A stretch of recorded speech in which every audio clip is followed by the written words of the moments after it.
به نام خدا، بنیامین شهریار هستم، مدرس و تحلیلگر بازارهای مالی.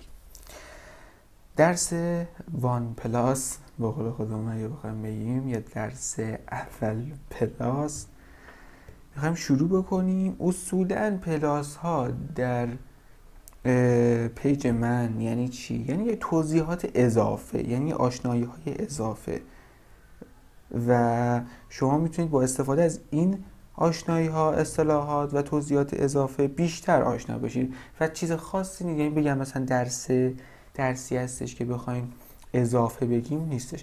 مثلا الان ما حالا بهتون میگم چه جوریه. مثلا اگه در مورد تحلیل تکنیکال دارم صحبت میکنم، اگه دارم روندها رو فرضاً درست میکنم، میام تو قسمت پلاس یه مثال هایی میزنم.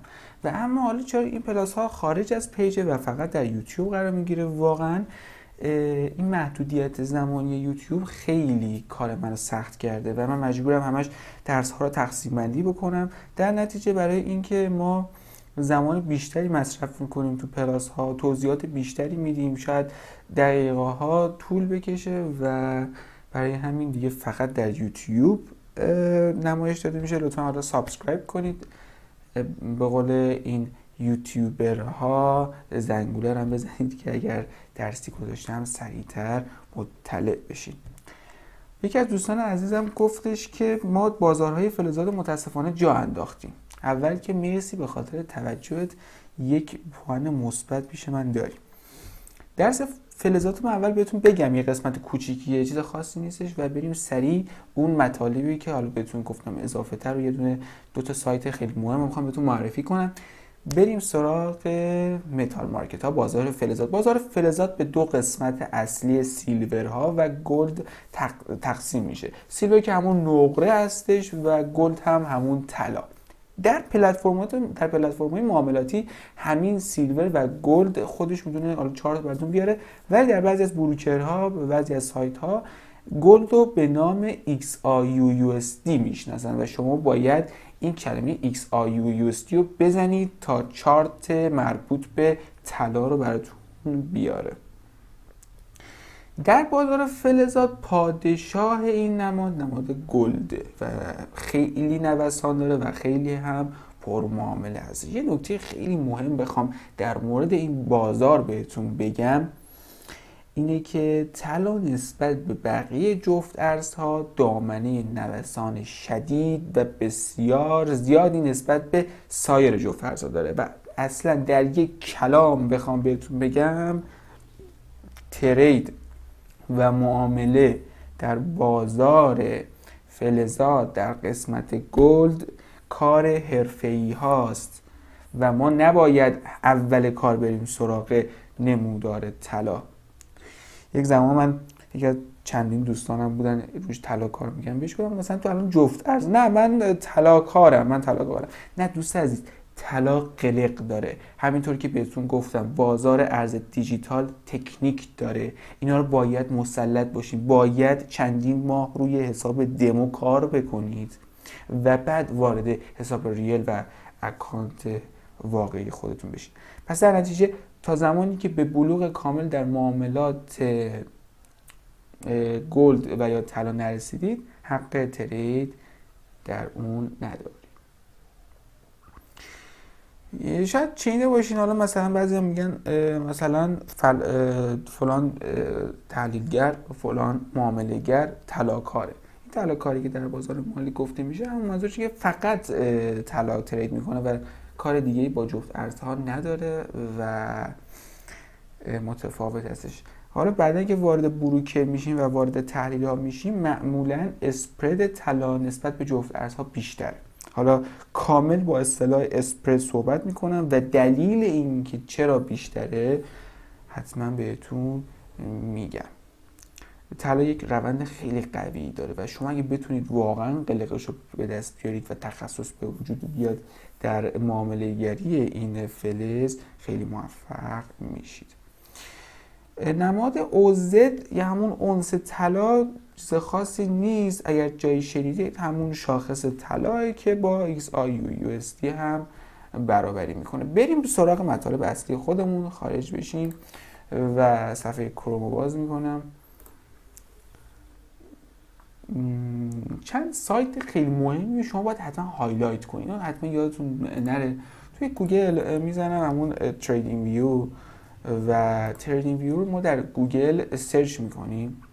تریدینگ ویو یک پلتفرم معاملاتیه. نمیخوام الان بهتون توضیح بدم پلتفرم معاملاتی چی هست و ما میخوایم باش چیکار کنیم، چون هنوز مبحث تحلیل شما نخوندیم. مبحث تحلیل ان شاءالله میخوام شروع بکنم خیلی زود تمامش کنیم تحلیل تکنیکال رو، تا سریع به قسمت هیجان انگیز تحلیل ها، معاملات، تکنیکات و قلق های این بازار رو به دست بیاریم که بریم سریع سراغ حساب دمو.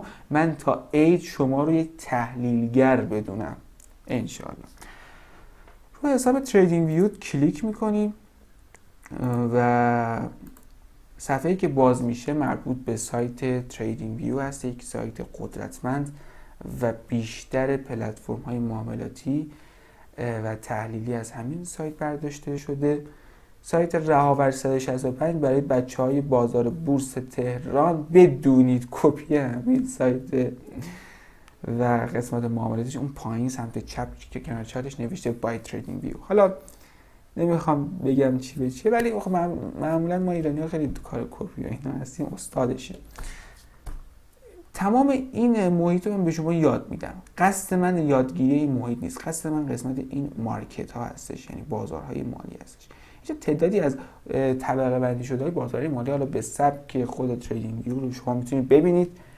کریپتوکارنسی ها هستش یا همون رمز ارزها هستش که چند نمونه از رمز ارزها رو اینجا شما میتونید ببینید. خود بیت کوین رو میتونید ببینید، قیمت الانش 39000 هستش که خیلی هم عجیب داره میتازه میره به سمت بالا و درصد رشد و درصد نزولش رو شما اینجوری میتونید ببینید. اینجا البته صبح‌ها با شب‌ها معمولا صبح‌ها منفیه، شب‌ها یکم جنبیشو به سمت بالا حرکت میکنه. یه USD داریم، تتره همیشه برابر $1. یعنی حالا من الان قصدم واقعا توضیح ارز دیجیتال نیست، ولی بدونید اگر یه جایی شنیدین تتر همون دلاره. ببینید یک مثلا نوسانات خیلی کمی داره، ولی الان قیمت رو اینجا نگاه کنید میگه یک تتر، یعنی یک تتر مساوی است با $1.001، یعنی کم، خیلی جزئی. و عرضم به حضور گلتون در بازار رمز ارزها دلار به ارز دیجیتالش میشه تتر. حالا یک سایت جداگونه میخوام در مورد ارزهای دیجیتال بهتون توضیح بدم. سایت دوم بازار دومی که اینجا طبقه بندی کرده جفت ارزها هستش. گفتم جفت ارزها به دو دسته ماژور و مینور تقسیم میشه. شما روی کلیک کنید روی ماژور وارد صفحه‌ای میشید که مخصوص این قسمت هستش. درسته آوردش، می‌بینید فارکس مارکت، بازار فارکس، بازار جفت ارزها هستش. این تعدادی که اینجا می‌بینید تعداد ارزهای ماژور هستش، ارزهای قدرتمند و قوی هستش و شما فقط قراره روی اینها ترید بکنید. البته باز هم بهتون گفتم مثلا روی به نظر من پوند انگلستان هم ترید نکنید بهتره، مخصوصا توی یکی دو ماه پیش خیلی نوسانات عجیبی داشت. روی مثلا یورو USD به نظرم بهترین جفت ارز برای معامله کردن. روی دلار نیوزیلند، دلار کانادا اینا بهترینه. مثلا ین ژاپن من خودم زیاد سمتش نمیرم، چون انگار داری مثلا شاخص ترید میکنی، خیلی بی‌نوسان. توی قسمت جفت ارزها، قسمت مینور هم شما میتونید اینجا لیست بلندی از مینورها رو ببینید و گفتم توی قسمت مینور شما دلار دیگه، دلار آمریکا رو نمیبینید و تمام این جفت ارزها یک جفتی خارج از دلار هستش. مثلا اینجا یوروها رو ما داریم، بعد میایم پوند ها رو داریم، بعد میایم ین ها رو داریم. مثلا ین ها با پوند، ین با یورو، ین با فرانک سوئیس، ین با دلار کانادا و تمام این جفت ارزهایی که خارج از دلار اینجا میتونید ببینید. بر اساس کشورها هم اینجا ما میتونیم طبقه بندی شده ها رو ببینیم. مثلا در قسمت آسیا ما چه ارزها و جفت ارزهایی در قسمت آسیا دارید میتونید ببینید. ژاپن، چین، هند، حتی تایوان، یک جفت ارزی هستن که اینا بسیار کارمزدشون بالای، اصلا نمیصرفه ما بخوایم اینها رو معامله بکنیم و نوسان‌های بسیار بسیار پایین داره. حتی در قسمت خاورمیانه هم شما میتونید مشاهده بکنید. کشورهای ارزهای خاورمیانه است دیگه، مثل یمن و قطر و ترکیه و اینا هستش. میدونم اینجا هستش بازار فارکس همه رو پوشش میده، ولی ما قرار نیست از اینها استفاده کنیم، فقط تنها برای آشنایی. حالا میریم قسمت همون مارکت هامون برگردیم، قسمت جفت ارزها. چند نمونه جفت ارزهای مهم رو اینجا برای شما آورده و شما میتونید درصد تغییراتش و قیمت الانش و قیمت بر اساس حالا پیپ یا مثلا تغییرات پیپ رو میتونید اینجا ببینید. حالا من قسمت دوره فارکس کامل بهتون توضیح میدم پیپ چی هست، این جفت ارزها برای ما چه کارایی دارن و چگونه میتونیم تویش سرمایه گذاری کنیم. عجله نکنید، همراه هم باشید، کلی کار داریم. گفتم اینجا بر اساس ویژگی های مختلف میتونید اینجا براتون فیلتر بکنید. قسمت استاکس یا همون سهام‌های آمریکا رو اینجا میتونید مشاهده بکنید. سهام اپل، سهام تسلا، آمازون، نتفلیکس، فیسبوک و تمام این سهام‌های بزرگ. مثلا سهام‌های بزرگ دنیا رو میتونیم اینجا ببینیم، بهترین هاشون، پرحجم هاشون و مثلا بیشترین تغییراتشون. گفتم که اونجا میتونیم فیلتر بکنیم. و بخوایم بر اساس ارزش و بهترین سهام‌های دنیا رو ما طبقه بندی کنیم، اینجا یه دونه مارکت کپ ما داریم و میتونیم اینجا قیمت‌ها رو بر اساس حجم بازارشون ببینیم. خب در اولین سهم اپل، مایکروسافت، آمازون، گوگل که اینجا که میبینید دو تا سهم متفاوتی از گوگله. تسلا، فیسبوک، میبینید تسلا خیلی پایین‌تر بود سال 2020. من خودم شاهد این رشد عجیبش بودم که انگار اخبارش هم اومده که آیلان ماسک ثروتمندترین فرد جهان شناخته شد و این سهم شرکتش هم که هر روز میبینید که داره پیشرفت میکنه. فرضاً نها کنید شما اینجا میتونید درصد تغییراتش رو ببینید. درصد تغییرات مثلا اپل به 1% هم نرسیده، اما تسلا امروز فقط 7.8% رشد داشته و بین تمام این سهام ها که من هر چقدر دارم نگاه میکنم همچین رشدی وجود نداره و اینه که این تسلا رو از رتبه 10-11 که سال 2020 بود رسونده به رتبه بالاتر که 1-2-3 در پنجمین سهام اصلی میتونید ببینید. اگر روش هم کلیک بکنید توضیحات بیشتری رو میتونید ببینید. مثلا سهام تسلا در چه شاخصه؟ در شاخص نسداک آمریکا هستش. شما میتونید چارتش رو ببینید، تحلیل بکنید. حالا من گفتم به درد ما الان نمیخوره، ما قرار نیست الان اینجا تحلیلی بکنیم، قرار نیست مثلا بهتون توضیح بدم. در قسمت توضیح سایت بهتون میگم اینها چیه. فقط میخواستم بهتون بگم که اینجا میتونید فالو کنید و در قسمت بالا براتون بیادش. و عرضم به حضورتون قیمت‌هاش و تمام مشخصات این سهام رو میتونید اینجا ببینید. خب بریم سراغ همون مارکت هامون. سهام ها رو با هم مرور کردیم و قسمت ایندکس، قسمت شاخص ها، شما میتونید شاخص های بورس های مختلف رو اینجا بررسی کنید. اما بریم مثلا یه نمونهش رو با هم بررسی کنیم. میبینید نوشته بازار شاخص ها. بازار شاخص ها از همین بالا که مشاهده میکنید، مثلا بازار شاخص مثلا S&P 500، نسداک، دو جونز و تمام بازارها. گفتم بازار فارکس بر اساس ملیت و بر اساس محیط جغرافیا نیست و شما میتونید ببینید که آمریکا هست، کانادا هست، انگلستان هست، آلمان، فرانسه، ایتالیا، ژاپن، کره، چین، همه حتی مالزی اینها توش وجود داره. البته بگم بهتون یه بازارهای شاخصهای خیلی مهم و پر معامله در این بازار هستش. همونطوری که بهتون گفتم شما میتونید روش کلیک بکنید و این البته بگید نماد کوچیک SPX که اینجا میاد نماد خلاصه شده این S&P 500 ایندکس شاخص S&P هست. شما نمیتونید تو قسمت سرچ بزنید S&P 500 شما میزنید SPX که میاد تو همون بازار بورس خودمون مثلا خسه پا مثلا خودرو مثلا اینجور نمادهای خلاصه شده شو اینجا شما باید حفظ کنید و معمولا با کار زیاد میتونید اینا رو مورد بررسی قرار بدید. نمودارش رو اینجا شما بررسی میکنید و عوامل دیگه که اینا رو توی قسمت توضیح سایت تریدینگ ویو به شما توضیح میدم.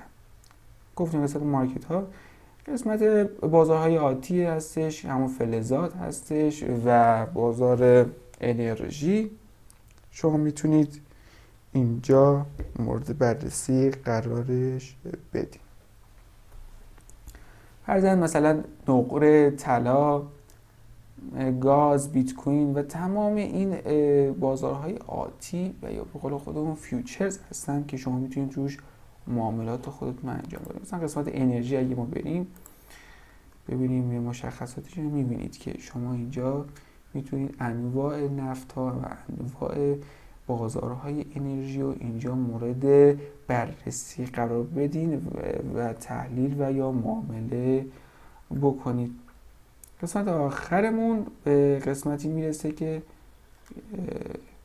شما این قسمت والا قسمت مثلا بخوام بگیم آیا ما میتونیم از این معاملات بکنیم به دردمون نمیخوره. بیشتر همین 5 قسمت اول رو ما میتونیم توش معامله بکنیم در بازار فارکس و ازش استفاده بکنیم. ممنون از اینکه تماشا کردین. راستی یک سایت دیگه همون مورد بررسی قرارش بدیم و رفع زحمت کنیم. یک سایت خیلی مهم هستش به نام مال ارزهای دیجیتال هستش، کریپتو بزنم کریپتو کارنسی، حالا اینجا میاره معمولا کریپتو، من تو اینجا دارم این اسم سایت اینجا روش بزنید شما. حتی کریپتو کارنسی هم بیاین من میخواستم بیارم ببینید که در این اولش هست.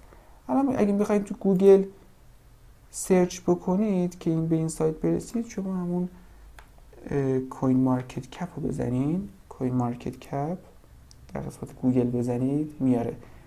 قسمت کریپتو کارنسی هم حتی بزنید این سایت میاره. سایت بسیار معروفیه که شما میتونید ازش استفاده بکنید.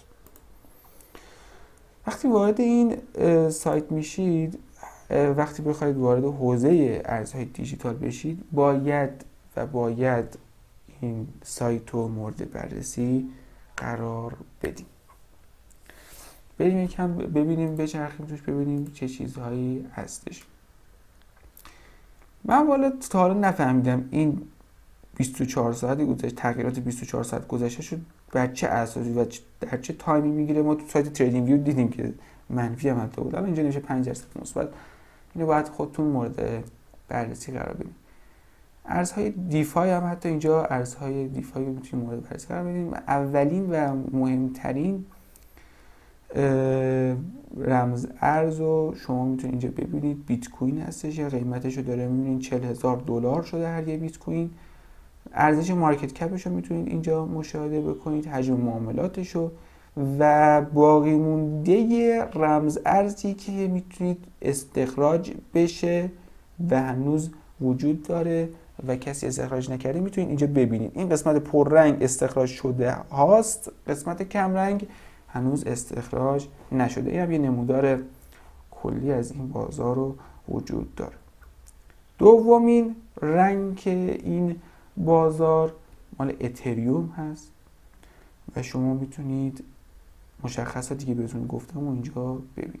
تتر، ریپل و لایت کوین همه اینا رو مشاهده بکنید. البته الان من نمیدونم این چرا هنوز آپدیت نشده، لایت کوین فرا گرفت از ریپل و متاسفانه ریپل جایگاه خودشو به 5می انتقال داد. این 10 ارز مهمترین ارزهایی هستش که شما میتونید معامله بکنید و سرمایه گذاری بکنید. خیلی از من میپرسن استاد مثلا ما توی چه ارزی سرمایه گذاری کنیم؟ خب عزیزم، این 10 ارزی که شما اینجا میبینید مطمئن باشین آینده خیلی روشنی داره نسبت به تمام ارزهایی که این پایین و بسیار زیاده و مواظب باشید. ارز دیجیتال توش کلاهبرداری بسیار زیاده. حالا مثلا آخرین صفحه اینا رو من مشاهده بکنیم، مثلا ببینیم چقدر رمز ارزها رسیده. هر روز هم به تعدادشون اضافه می‌بینید. 4000 رمز ارز داریم و هر روز هم به این رمز ارزها اضافه میشه. موضوع کلاهبرداری ها باشید، بدون هیچ آموزش و علمی وارد این بازار نشید. باید حتما قلق ها و تکنیک ها و روش های سرمایه گذاری و معامله گری رو تو این بازار بدونید. مطلب دیگه بخوام بهتون بگم، این سایت رو بایننس خریداری کرده، صرافی بایننس. حالا بهتون در قسمت دورای ارز دیجیتال توضیح میدم. شما اینجا مثلا برای یک ریپل من براتون بزنم XRP با نماد XRP روش کلیک کنید، توضیحات بیشتری رو شما میتونید اینجا داشته باشید. سایت رسمی ریپل رو میتونید اینجا داشته باشید. اخبار مهم و تمام اطلاعات درباره این رمز ارز شما فقط از این سایت باید برید ببینید و خیلی سایت ها هستن با یک حروف و با یک عدد جابجا میکنن و سایت کلاهبرداری هستش و شما نباید روی اون تصمیم مثلا خرید و یا فروش بگیرید. تو قسمت یه قسمت خیلی مهمی هم هستش، قسمت وایت پیپر هستش و این که میگه اصلا این پروژه رمز ارز فرزند ریپل به چه اصلا برای چی اومده، چه کاری میخواد بکنه و چه کمکی میتونه به انسانهای روی زمین بکنه. و برای شما که میخواین سرمایه گذاری بکنید بلند مدت، این وایت پیپر خیلی مهمه، حتما برید بخونید اصلا برای چه چیزی به وجود اومده، که اینکه ببینید آینده‌ای داره و یا نداره و ببینید خودتون بررسی بکنید. میشه قسمت فاندامنتال یا همون تحلیل های بنیادی به کار میاد. مسئله دیگه که اینجا بهتون گفتم، قسمت که چقدر مونده ازش استخراج بشه، اینم یه چارت کلیه و چیز دیگه خاص دیگه هم نیستش. شما یه توضیحات خلاصه میتونید about XRP رو ببینید و چیز دیگه هم نیست. بریم قسمت دیگه از کریپتو کوین مارکت کپ ببینیم. قسمت دیگه اکسچنجر ها هستند، یعنی صراف ها. فرضاً در قسمت سرمایه گذاری اسپات ما میریم ببینیم چه صرافی هایی در صدر و چه صرافی هایی بهترین رویکرد و امتیاز رو برای ما داره. گفتم این سایت به دلیل اینکه بایننس خریداری کرده اولین رنگ رو بایننس آورده، ولی بایننس اولین نیست و تقریبا در رتبه 3 و 4 قرار داره. خب اما دیگه یعنی پول داده سایت خریده نباید خودش اول بسازه. حجمش شما میتونید ببینید. البته در سایت دیگه میتونید مقایسه بکنید، سایت های دیگه هم هستش که میتونید مقایسه کنید. صرافی های بین المللی هستش که شما میتونید توش حساب باز کنید و وارد معامله بشید. یک اطلاعاتی اینجا آورده مثل حجم، نمودار حجمی که ببینیم این صرافی چه حجمی وارد شده و نمودارش رو با هم مقایسه بکنید. یه امتیازی اینجا آورده که شما حتی میتونید خودتون امتیاز بدید که بیشترین و کمترین امتیاز معامله گران به این صرافی ها هستش. حجم 24 ساعت گذشته حجم معاملاتشه و تمام اطلاعات دیگه‌ای هستش که میتونید اینجا مشاهده بکنید، مثلا با چه جفت ارزهایی مثلا میتونه معامله بکنه و خرید و فروش انجام بده. این قسمت خیلی مهمی بود دوستان. باید برید دنبالش، باید پیگیر باشین و برید ببینید، آشنا بشید. خیلی خوشحال شدم. چیز دیگه مطلب دیگه این نیستش. انشالله از جلسه دیگه میخوام تحلیل تکنیکال رو شروع بکنم. اینا رو فقط بهتون گفتم یک پس زمینه‌ای داشته باشید و بدونید ما میخوایم چه کار بکنیم، کجا این معاملات رو انجام بدیم و آشنا بشیم. خیلی خوشحال شدم منو همراهی کردین. اگر خوشتون اومد حتما لایک بکنید. در قسمت کامنت ها نکته‌ای بود، اگر جایی نکته‌ای افتاده، اگر یک سوالی براتون پیش اومده بهم بگین. حتما در درس‌های بعدی قبل از اینکه درس رو شروع بکنم به اون میرسیم. خدا نگهدار. هر جا هستین خوش و سرحال باشید. حتما حمایت یادتون نره برای دوستانتون بفرستید تا اونها هم از همین اول دوره استفاده بکنن. خدا نگهدار.